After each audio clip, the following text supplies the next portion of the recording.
ang opisina ng ombudsman na meron pong plunder case laban kay Martin Romualdez. Supreme Court po ang sinimula na ang oral arguments diyan. Okay? So, bago natin pakikinggan itong mga balita na ito, like and share muna sa video na ito ha, para marami po ang makaalam sa nangyayari. At sa mga first time dito, subscribe na po kayo. Okay? Sige, ito, panoorin natin itong balita na ito. Narito ang Balitang Pinoy TV.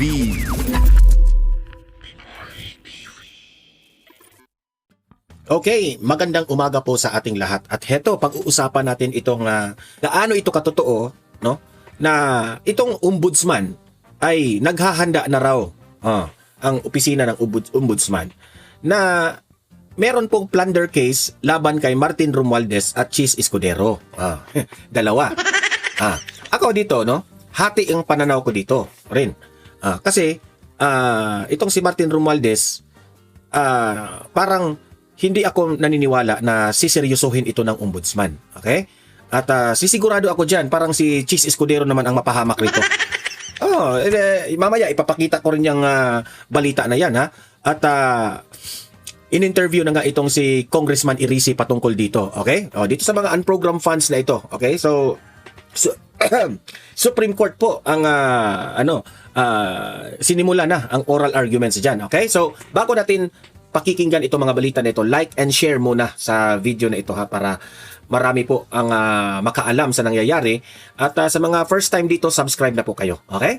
Sige, ito, panoorin natin itong balita na ito. Tapos ngayon, ang pautot nila, kuno, imbestigahan na nila si Martin Romualdez.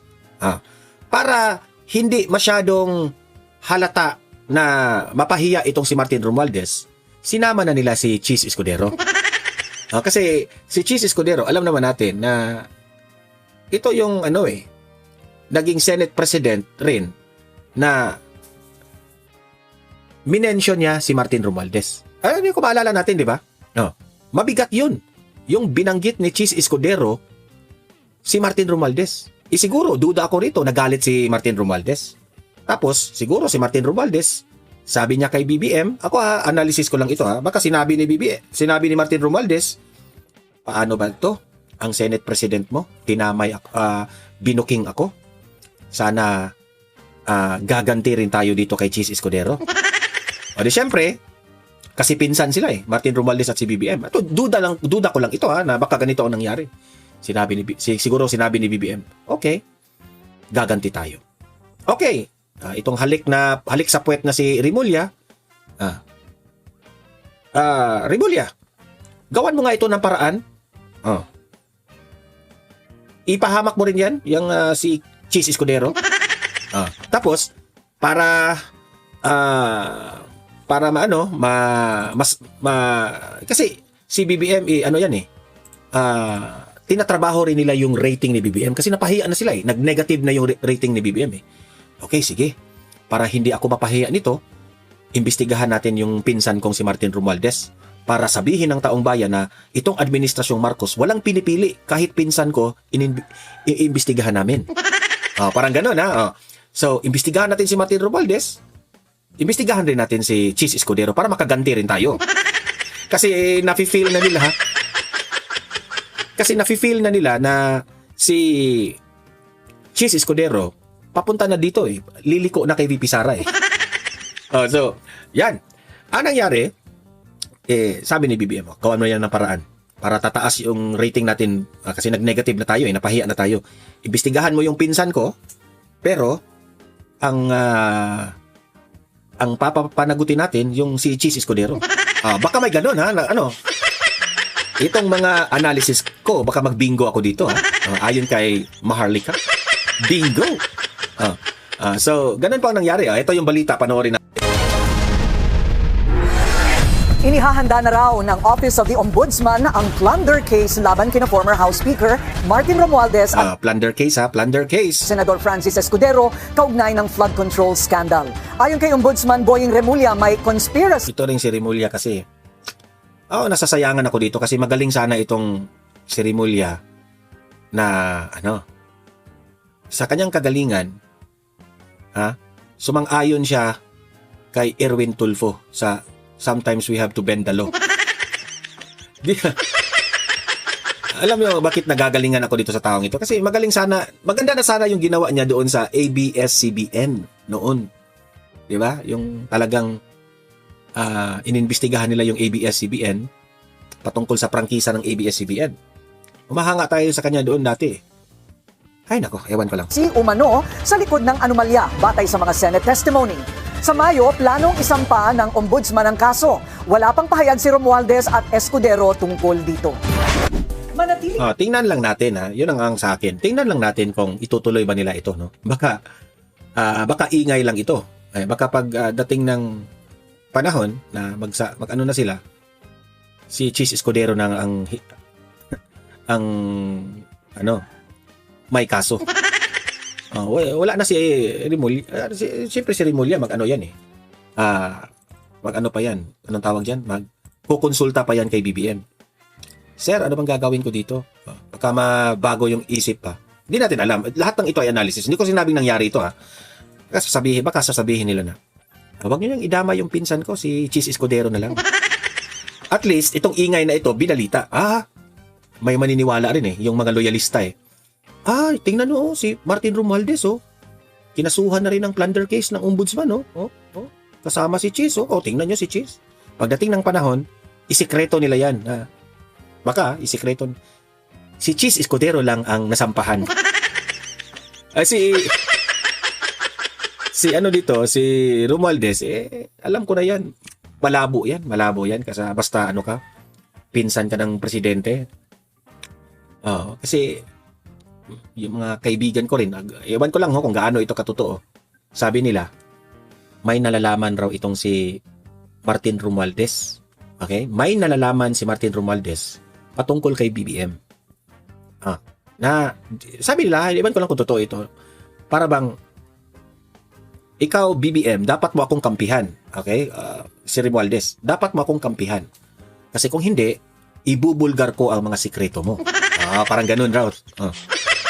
Yan ang sabi, yung kasagsagan ng rally, yun ang sinabi nila Kaya si BBM, parang hindi rin siya maka-atake dito kay Romualdez. Kasi may panlaban si Romualdez Raw, di umano. So, kaya sinama na nila si Cheese. So, iwan ko lang if it will go through o prosper ba yung plano nila. So, ngayon naman, natutuwa ako ngayon kasi itong Supreme Court ay di umano ay sisimula na itong oral arguments ng unprogrammed funds. So, pakinggan rin natin si Representative Erice patungkol po dito kasi in-interview siya ni Pinky Webb. Okay? Ito, panoorin po natin. The Supreme Court is set to begin oral arguments on petitions challenging the legality of unprogrammed appropriations and special accounts in the national budget. Critics have argued the use of such funds violates the Constitution and rather has opened the doors for corruption. How do petitioners plan to prove their case and what's at stake? Let's get on point with one of the petitioners, Caloocan 2nd District Representative Edgar Erice. Congressman, good to have you again. Kamusta na po kayo? Mabuti naman. Good evening. Di pa kita nakakausap mula nung kayo'y pinalitan na Deputy Minority Leader? Senior Deputy Minority Leader. Yes. Pinalitan po kayo ni Congresswoman Laila De Lima. How's it been so far? Okay naman. At least LP rin yung pumalit sa akin. Hindi naman po kayo nag-away-away. Wala naman po problema na si Congressman Laila ang pumalit Wala sa inyo? naman problema sa minority. Ang problema kasi yung majority talaga gusto nila kontrolado nila yung minority. Kontrolado ho ba nila si Congresswoman Laila? Well, yan yung Kontrolado? Hindi nagtataka nga ako dyan, bakit naging minority sila? Parang paborin sila dito sa mga majority. Whack! Kaya nga I was asked by minority leader Nonay Libana na hindi niya na kaya yung pressure sa taas. So kaya kailangan. Bakit kaya? Kailangan kayong palitan. Dahil, balikan po natin, naging maingay ho kayo. Yes, of course. Ano? I did my job. Criticizing the government. I did my job to... Siyempre, pinalitan siya kasi ini-expose niya yung mga kabalastugan di ba? Obvious. Provide check and balance. Yan naman dapat na talagang trabaho ko. Kaya nga pinalitan ako dahil ginawa ko yung trabaho ko. Okay. Correct. And do you think... Kailangan nila, ang gusto nila, huwag gagawin ng trabaho. Di ba? Kasi ako, saludo ko sa iyo, Congressman Erice, for doing your job, no? even if ikaw ay pinklawan. We asked you today because of meron pong oral arguments tomorrow and maganda pong balikan yun dahil baka po marami na rin nakakalimot that there are petitions before the Supreme Court questioning this unprogrammed appropriations or UA Pero bago po yun, related po ito kasi sinabi ngayon ni Ombudsman Boying Remulla that plunder charges are being readied against the former Speaker Martin Romualdez and the former Senate President Chis Escudero. What's your reaction to that, sir? Ay, marami ng pangako na napako. So, Correct. ano yan? Di ba? Pareha kami ni Erice na ewan ko lang kung maging baka budol na naman yun. Hindi na kapani-paniwala. Correct. You don't believe it at all? No, no. Because? I don't believe. Kasi yung 19th Congress, lahat involved lahat involved ng yung leadership, both houses and Senate and the House involved dyan. So, yung cabinet members involved dyan. So, kung may kakasuhan, ang daming kakasuhan. Correct. May kakasuhan. So, hindi na ako naniniwala dyan dahil sinabi na nga, si Presidente na mismo nangako na may makukulong December 15. Ang dami ng pinangako, yung ICI. Hanggang ngayon, wala pa yung reports. Correct. It's with the DOJ and the Office of the Ombudsman. Yes, pero hindi mailabas yung report Tapos yung Independent People's Commission na pinangako ni Presidente na ginawa niyang priority legislation, hindi rin naman natuloy.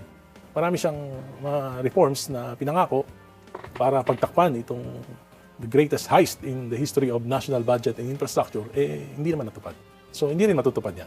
Why do you think, in spite of you saying that hindi po ito matutupad, ay sinabi po ito ni Ombudsman Boying, and yet also saying that they may file the charges by May? Well, let's wait and see. Pero hindi ako naniniwala.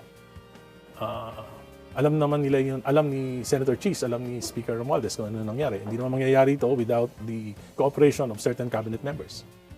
That's why even Senator Ping Lacson refused to invite Executive Secretary Lucas Bersamin and Adrian Bersamin, despite na siya mismo nagsabi na involved ito itong dalawa na ito sa flood control mess.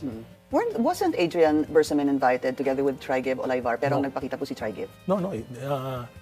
Adrian Bersamin was never invited by the Blue Ribbon Committee. I'll look into that again. Only Olaybar and I think Bernardo. Di ba? Klarong-klaro nga yun kay Adrian Bersamin Klarong-klaro yun.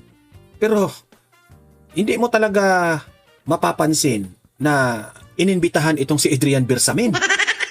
Yan yung laging tinatahol ni Congressman Erice, di ba? Yusek Bernardo. Yes, Yusek Bernardo. The oral arguments, also very important, sir, dahil itong pinag-uusapan po dito yung unprogrammed Yes. appropriations. And dito po ay sinasabi na naililipat yung mga pondo na dapat sanang gamitin ng national budget, inililipat sa... Balikan lang po natin. Na-expand. Yung 2023, na-expand ng mga 800 billion. Ang proposal ng Malacanang noon sa National Expenditure Program is only 400 billion. Pero dinoble ito ng House. So naging 800 yung unprogrammed appropriations. In 2023. 2024, mga nasa 700 at nung 2025, nasa almost 400 billion. Okay. So, ang nangyari, ginamit itong expansion na to para alisin yung mga ilipat yung mga What is supposed to be priority? program appropriations, yung mga foreign assisted, inilagay sa unprogram. Tapos pinalitan ito ng mga paborito ng mga congressman, yung mga saka ng mga senador, yung mga flood control, yung mga cat's eye, rock netting, yung mga malalaking solar lamps yan, yung mga malalaki ang kickback. So yun ang ipinalit. So na-expand ito beyond fiscal limits.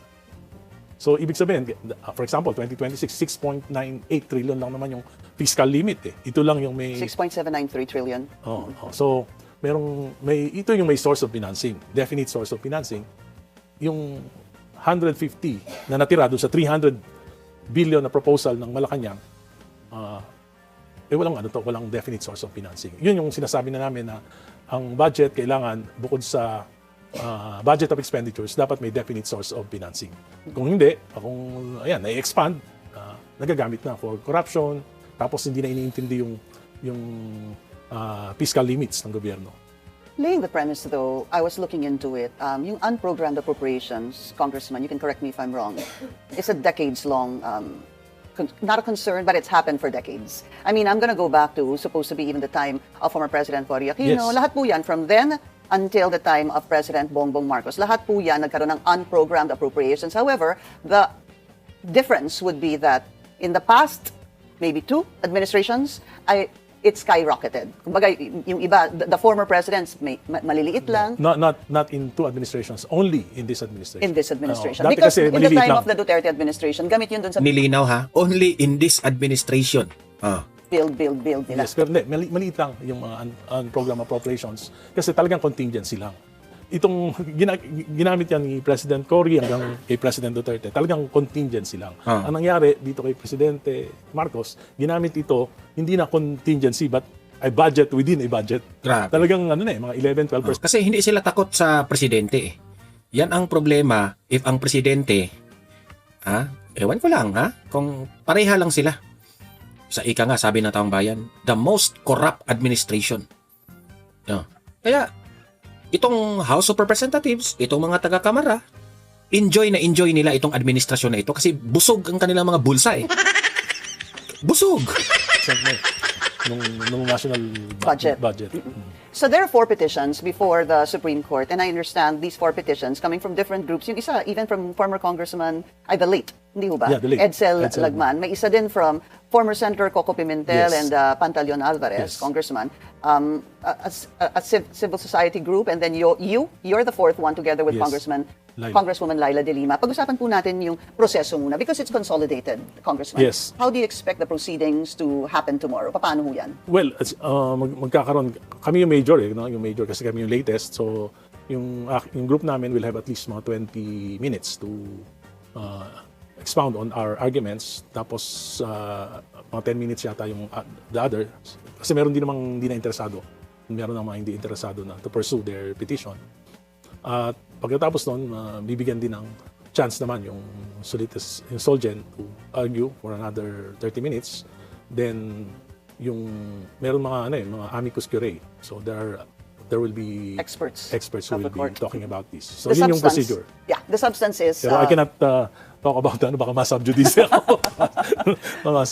But what is in the news is this. You are questioning the 150.9 billion. Tama po, no? We are questioning the constitutionality of the unprogrammed Right. appropriation. Amounting to Not 150.9. Yes.